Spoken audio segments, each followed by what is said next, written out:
The diner bell jingled twice before I even looked up, and there he was, Jonah Hale, 6 years gone, and standing in the doorway like the town hadn't changed a single thing about him. Grease still lived under his fingernails the way it had in high school, a wrench-shaped keychain jangling against his jeans pocket. My coffee went cold in my hand. Every head in the place turned, the way heads always turned for anything new in a town this small. But his eyes found mine first, over the counter, past the pie case, past 6 years of silence neither of us had ever explained. He slid onto the stool 2 down from me, not beside me, careful, like he already understood the rules of this place better than I'd hoped he'd forgotten. The waitress called him honey and asked what he'd have, and he ordered black coffee, same as always, voice rougher than I remembered, sanded down by years somewhere else. My ring caught the fluorescent light when I lifted my mug, and I saw him notice, saw something flicker and settle behind his eyes before he looked away toward the window. We talked about nothing for 10 minutes. The garage he'd bought on the edge of town, my father's hardware store, the wedding banner still hanging crooked over Main Street from the engagement party 2 weeks back. Neither of us said the thing sitting between us like a live wire. When he finally stood to pay, his hand brushed my shoulder on the way past, brief, deliberate, warmer than a stranger's touch should have been, and my pulse slammed so hard I had to set my mug down before it shook. He paused at the door, half-turned, and said it was good to see me, voice low enough that only I caught the second half of that sentence underneath it, the part that said more than words were allowed to in a town like this. Then the bell jingled again, and he was gone, walking past the crooked banner without looking up at it once. I sat there another 20 minutes, coffee gone cold and forgotten, my ring suddenly heavier on my hand than it had been that morning, feeling something crack open in my chest that I'd spent 6 years convincing myself had healed shut for good. I told myself I wouldn't go near that garage, and then found myself parked across the street from it 3 nights later, engine off, porch light the only glow on the whole block. Jonah was still inside, bent over an open hood, a single work lamp throwing long shadows across the concrete floor, the smell of motor oil drifting out through the propped bay door. I don't know how long I sat there before he noticed my headlights weren't moving. He stepped outside wiping his hands on a rag, squinting into the dark, and when he recognized my truck he didn't wave, just stood there waiting, the way he used to wait for me at the edge of the tree line when we were 17 and thought no one could see us out there. I got out slow, gravel crunching under my boots louder than I wanted it to be. Neither of us said anything for a long moment, the work lamp buzzing faintly behind him, night air carrying the cold bite of October. He asked why I'd come, voice careful, guarded in a way it hadn't been at the diner. I didn't have a real answer, just the truth I couldn't say out loud yet.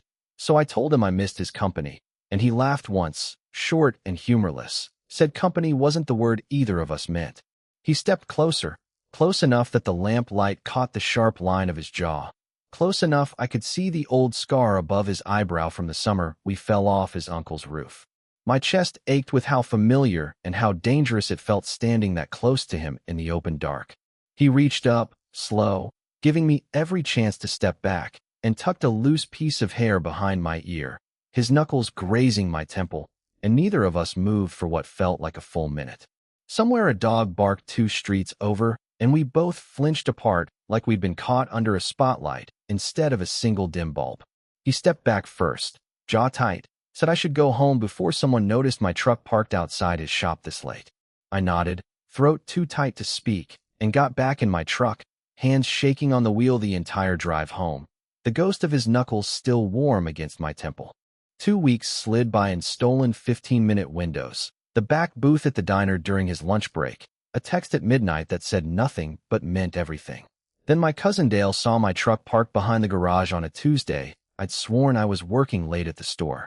He mentioned it at Sunday dinner, casual, just making conversation, said he didn't know Jonah Hale did truck repairs now too. My mother's fork paused halfway to her mouth. I forced a laugh, said something about a flat tire, felt my fiancée Rachel's eyes flick toward me for half a second too long across the table. Later that night, I drove to the garage anyway. Anger and fear tangled together so tight I couldn't separate them, and found Jonah locking up under the porch light. I told him what happened at dinner, voice sharp, angrier at myself than at him, but aiming at his direction anyway. He set his keys down hard on the hood of a parked car, Said maybe I should stop showing up here if I was so worried about who was watching. The words landed like a slap. I told him it wasn't that simple, that he didn't have a fiancé whose father sat on the town council, didn't have a mother who still introduced him as her future son-in-law's best man's brother, didn't understand what it would cost me if this got out. His jaw tightened, eyes going hard in a way I'd never seen on him before. He said he understood exactly what it would cost, because he'd spent 6 years leaving this town rather than risk becoming the reason for anyone's ruin. And coming back had been the mistake, not this. My chest caved in on itself hearing that. I told him I didn't want him gone. He asked, voice low and rough, what exactly I did want, because he couldn't keep living in the 15-minute gaps between my real life and whatever this was. I didn't have an answer that wouldn't blow my whole world apart, so I said nothing, and the silence between us stretched long and ugly under the porch light. He finally shook his head, said he needed space to think, and walked back inside the garage, the door locking with a heavy metal click that felt louder than it should have, leaving me standing alone in the cold with no answer for either of us. Rachel's mother called an emergency meeting over Sunday roast a week later, the kind of announcement dressed up as a gift, and by the time I understood what was happening, the wedding date had moved from next June to the second Saturday in December, barely 10 weeks out, because a venue had opened up early and everyone agreed it was simply too perfect to pass up. I sat at that table with a fork frozen halfway to my plate, the whole room celebrating around me. Rachel squeezing my hand under the tablecloth like this solved something instead of detonating it. I excused myself before dessert, claimed a headache, and drove straight to the garage without deciding to. Jonah was under a car on the lift, and when he rolled out and saw my face, he didn't ask what was wrong, just wiped his hands and waited, the work lamp casting hard shadows across the concrete between us. I told him about December, about 10 weeks, about a countdown I hadn't asked for suddenly ticking louder than anything else in my life. He went very still, rag forgotten in his hand, and asked what I was going to do about it. I didn't have an answer, same as the last time he'd asked me a question like that, and the silence stretched until he finally spoke first, voice quieter than I expected. He said he wasn't going to be the thing I confessed to on my wedding night out of guilt, wasn't going to be a secret I carried down the aisle in 10 weeks and pretended to bury for the rest of my life. My throat closed up hearing it. I told him I needed time, and he said, almost gently, that time was exactly what I'd just run out of. He set the rag down on the workbench, folded his arms, and told me flat out that he wouldn't chase me through a countdown, that whatever I decided needed to come from me walking toward him, not him standing in the dark waiting to be chosen. The bay door rattled slightly in the wind outside, the only sound between us for a long moment. I left without answering him, the 10-week clock now louder in my chest than it had been at that dinner table, understanding for the first time that silence wasn't neutral anymore, that every day I didn't choose was a day I was choosing Rachel by default. I did the only thing that felt survivable. I threw myself into the wedding. Tasting menus, seating charts, my mother's endless calls about flower arrangements, anything that filled the hours and kept my hands too busy to reach for my phone at midnight. I stopped driving past the garage. I let Jonah's texts go unanswered for 4 days, then a week, telling myself this was protecting him as much as protecting Rachel, protecting the only life this town had ever let me imagine for myself. Word got back to me through Dale that Jonah had started fixing up an old motorcycle out back of the shop, working late most nights alone, and something about that image sat wrong in my chest for reasons I refused to examine too closely. I saw him once, by accident, at the hardware store picking up bolts, and he nodded at me across the aisle, polite, distant, exactly the way I'd apparently trained him to be. It gutted me worse than any argument could have. That night Rachel asked why I'd been so quiet lately, sitting across from me at her kitchen table surrounded by fabric swatches, and I told her wedding stress, the same lie I'd been telling everyone including myself.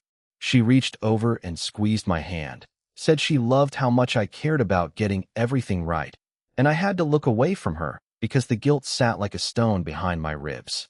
3 days later Dale mentioned, offhand, that Jonah had been asking around about garages for sale 2 towns over, said he might not stick around past winter after all.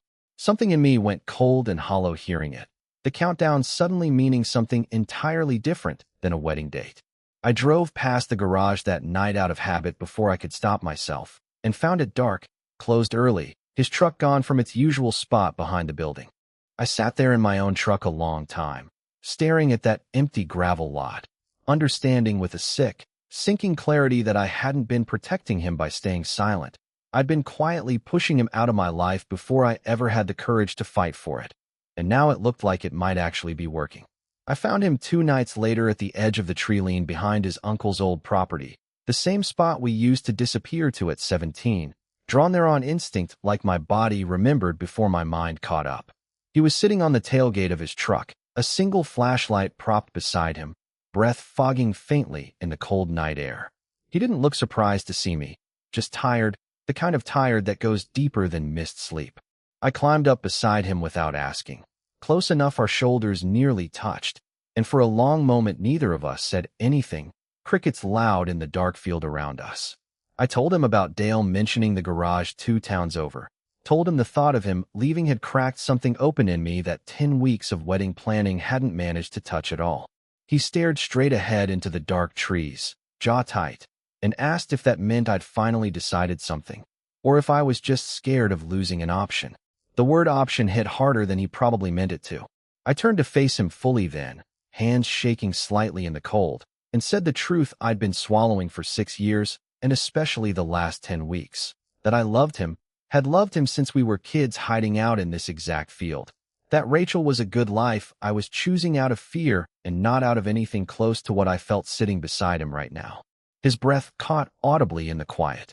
He turned to look at me fully, flashlight throwing half his face into shadow, and asked, voice rough, if I understood what saying that out loud actually meant, that it wasn't something either of us could take back into the dark once it existed in words. I told him I was done taking it back. He reached over slowly and gripped my hand where it rested on the tailgate, not pulling me closer, just holding on the way he had that first night outside his shop, like he needed to feel it was real before he let himself believe it. Neither of us moved for a long time after that, the cold forgotten, the field silent except for our breathing. 6 years of unspoken things finally sitting out in the open air between us. Jonah didn't let go of my hand that night, and something in him seemed different by the time I drove home before sunrise, steadier, like admitting the truth out loud had settled something he'd carried too long. 2 days later he showed up at the hardware store during my afternoon shift, walked straight past the aisles to the front counter where I stood, and set a small paper bag down between us. Inside was a spare bolt from the motorcycle he'd been rebuilding, nothing valuable, but he said he wanted me to have something real, something that wasn't hidden behind a tree line or a closed garage door. My hands went cold gripping the counter, aware of the 2 customers browsing 3 aisles over. I told him, low and urgent, that he couldn't just show up here, not with my father's name on the sign outside and Rachel's cousin working the register beside me. He didn't flinch the way he used to when I said things like that. Instead, he leaned against the counter, arms crossed, and said he was done being careful on my behalf, while I stayed careful on my own, said 6 years of hiding had cost him enough, and he wasn't spending 10 more weeks doing it quietly in the dark. His voice wasn't loud, but it carried, steady and sure in a way that scared me more than any argument we'd had. I asked him to please just give me time to figure out how to tell Rachel, how to tell my family, without blowing up everything at once. He shook his head slowly, said there was no version of this that didn't blow up something, and the longer I waited the more people got hurt in the process, including him. He picked the paper bag back up, tucked it into my hand instead, closing my fingers around it deliberately, and said the choice was still mine, but he wasn't going to keep shrinking himself down to fit inside my silence anymore. Then he walked out, the bell above the door jingling behind him, leaving me standing at the counter with a bolt in my palm and Rachel's cousin glancing over curiously from 2 feet away. I slid the bag into my jacket pocket, heart pounding, understanding that Jonah had just handed the countdown back to me.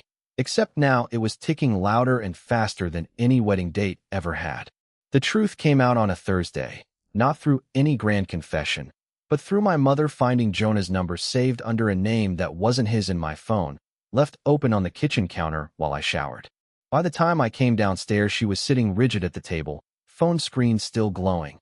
Rachel already called, and sitting beside her, eyes red and furious in a way I'd never seen before. The kitchen felt smaller than it had ever felt in my whole life.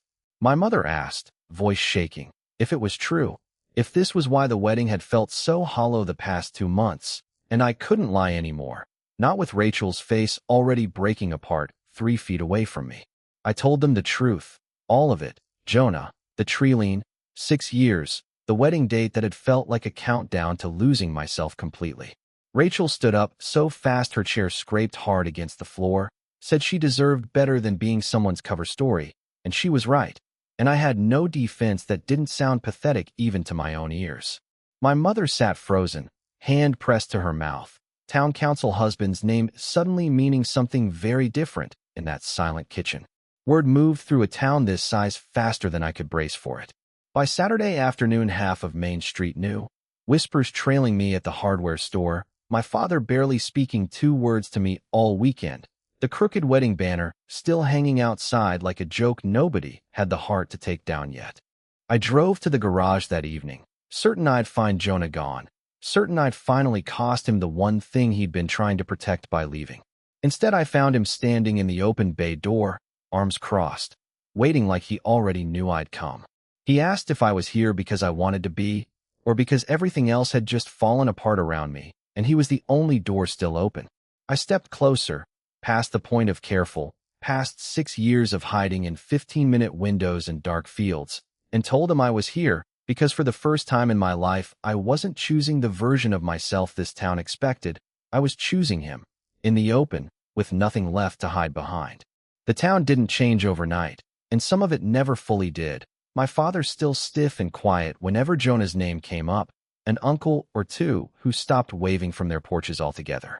But 6 months later, on a bright, cold Saturday morning, we stood outside the garage Jonah had finally bought outright, a hand-painted sign swinging above the bay door with both our names stenciled beneath it, no longer hidden behind a curfew or a closed door or a 15-minute window stolen from someone else's life.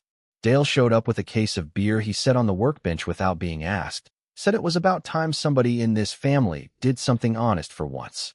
My mother came too, hesitant at first, standing a little apart near her car, but she stayed the whole afternoon, and near the end she hugged Jonah goodbye, brief and stiff, but real, the first time she'd touched him since everything came out.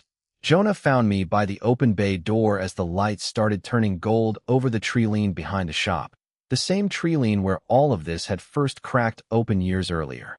He didn't say anything grand, just reached over and laced his fingers through mine, right there in full view of the street, of neighbors walking dogs, of anyone who cared to look. I remembered every version of us that used to flinch apart at a car engine, every stolen 15 minutes, every dark field and locked garage door we'd hidden behind for years out of fear, and none of that fear lived in my chest anymore, standing there in the open evening light.